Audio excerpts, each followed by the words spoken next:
Again welcome back to my channel. मैं अनुष्का फिर से हाजिर हूँ एक और वीडियो के साथ। सो गाइज, आज की वीडियो से हम शुरू करने जा रहे हैं block 9 that is stylistics unit 1 language variation the context of situation.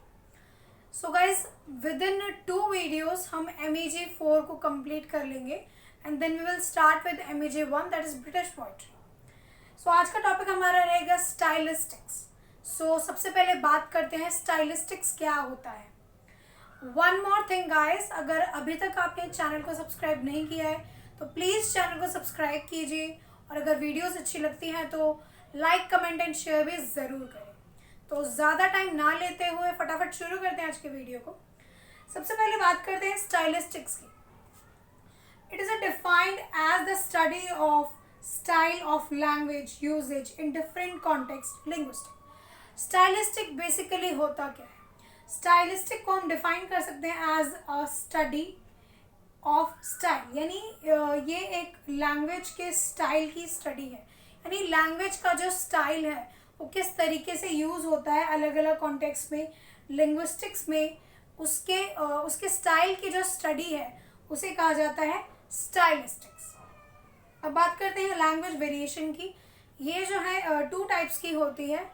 सबसे पहला होता है diachronic variation. Those variations which come into effect due to time factor, that is the change in the variety due to the passing of time। Diachronic variation क्या होता है?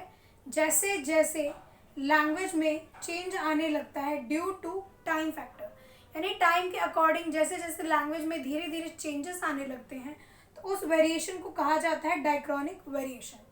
For example, variety of language used by Chaucer shows a remarkable variation from one used by Shakespeare. इसका example एक हम ये ले सकते हैं कि जिस टाइम पे चॉसर जिस लैंग्वेज का यूज़ करते थे और उससे अगर हम शेक्सपियर की लैंग्वेज को कंपेयर करें तो दोनों में काफ़ी ज़्यादा डिफरेंस है, यानी काफ़ी ज़्यादा वेरिएशन आ चुका है, जिसे हम कहते हैं diachronic variation. Okay, so second one which comes here is synchronic variation.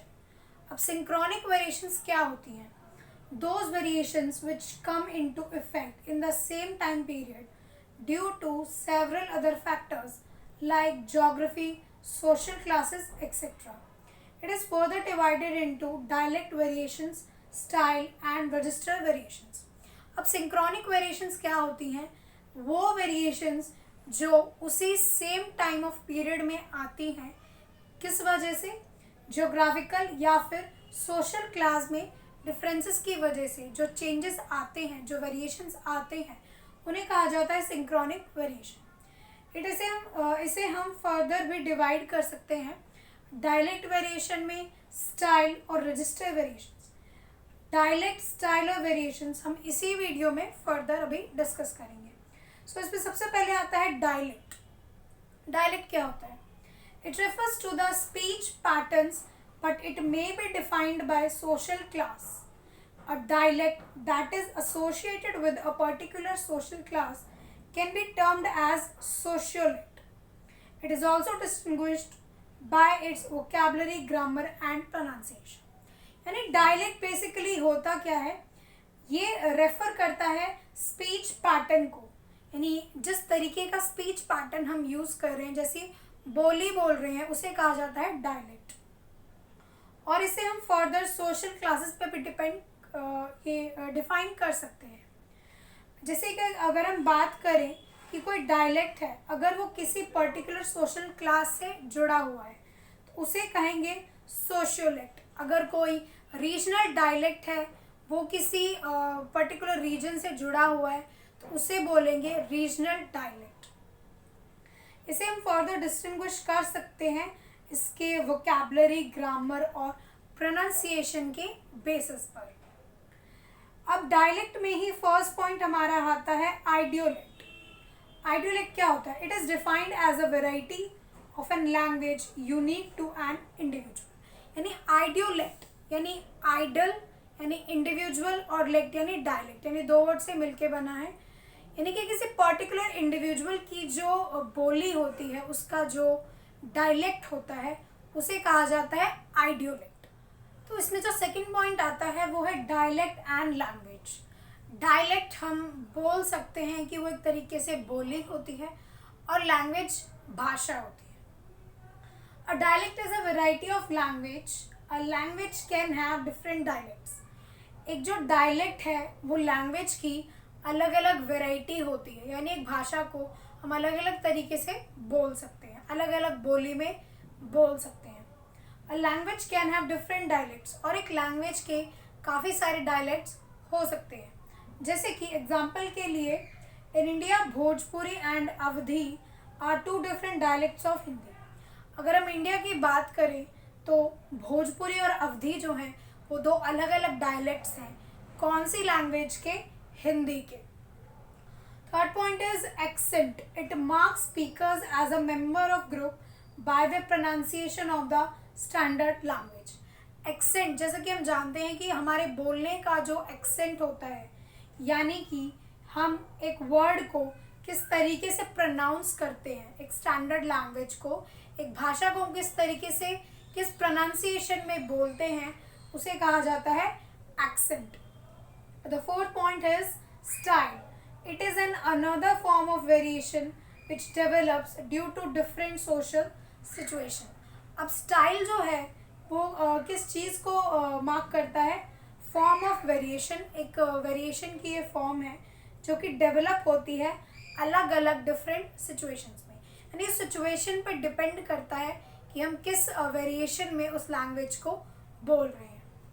इसमें लास्ट पॉइंट आता है register. It is a form of variation which is specific to the subject matter, यानी कि ये वो फॉर्म ऑफ लैंग्वेज है, यानी हम कह सकते हैं फॉर्म ऑफ वेरिएशन है जो कि एक पर्टिकुलर सब्जेक्ट पे, एक पर्टिकुलर टॉपिक पे डिपेंड करता है कि हमें किस तरीके की लैंग्वेज को यूज़ करना है। जैसे कि a literary piece like poetry, novel, drama, यानी कि अगर हम एक पोइट्री लिख रहे हैं, एक नॉवल लिख रहे हैं या एक ड्रामा लिख रहे हैं, तो उसमें ये डिसाइडेड होगा, हमें पहले से पता होगा कि हमें किस तरीके की जो फॉर्म है वो यूज़ करनी है। तो ये जो है अलग होती है इससे। सो हम डिस्कस करते हैं इस वीडियो का last topic, that is competence and performance. ये टॉपिक थोड़ा इंपॉर्टेंट है तो प्लीज़ इसे ध्यान से सुनिएगा, इस पर कई बार क्वेश्चन भी आ जाता है। Competence. It refers to a speaker's knowledge of his language as manifest in his ability to produce and to understand a theoretically infinite number of sentences, most of which he may have never seen or heard before. तो competence basically होता क्या है? ये एक speaker की ability होती है कि एक स्पीकर एक लैंग्वेज जो बोल रहा है कि उसे उसकी लैंग्वेज की कितनी नॉलेज है और कितनी उसे थ्योरेटिकल अंडरस्टैंडिंग है, उसे ये डिस्क्राइब करता है। बेसिकली इन शॉर्ट हम कह सकते हैं कि एक स्पीकर को उसकी लैंग्वेज की कितनी नॉलेज है और कितनी अंडरस्टैंडिंग है उस लैंग्वेज की जो वो यूज़ करता है या बोलता है।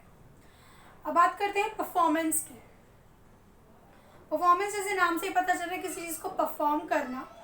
It refers to the specific utterances including grammatical mistakes and non-linguistic features like hesitations accompanying the use of language.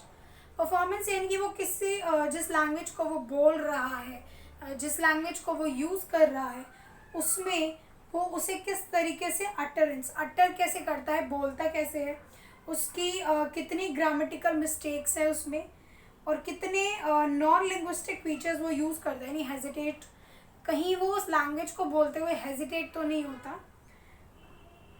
यानी कॉम्पिटेंस हम कह सकते हैं कि एक स्पीकर की उस लैंग्वेज को लेकर कितनी नॉलेज और अंडरस्टैंडिंग है, और परफॉर्मेंस हम कह सकते हैं कि वो उस लैंग्वेज को लेकर किस तरीके से परफॉर्म करता है, यानी कि वो कितनी मिस्टेक्स करता है ग्रामेटिकली और नॉन लिंग्विस्टिकली।